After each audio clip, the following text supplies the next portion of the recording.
Magandang umaga po sa ating lahat. Ang tinig ng katotohanan natin ngayong umaga ay about born again. Paano nga ba magiging born again ng isang tao? Ang born again ay hindi programa ng simbahan. Ang born again ay hindi membership ng landers.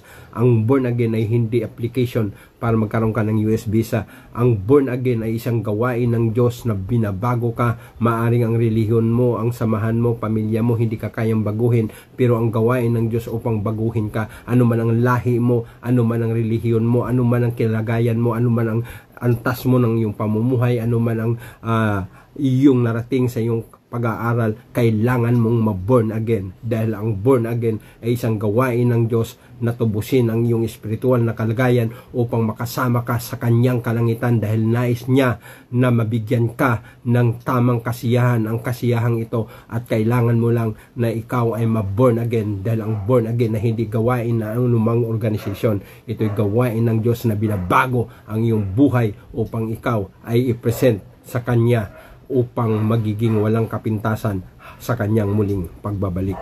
Yan po ang gawain ng isang born again. Hindi ito kailanman ginagawa na anumang relihiyon. Hindi ito kailanman ginagawa ng anumang lahi. Ito kailanman ay hindi ginagawa ng sinumang matalinong tao. Ito ginagawa lamang ng Diyos upang ikaw ay baguhin. Kaya you must be born again.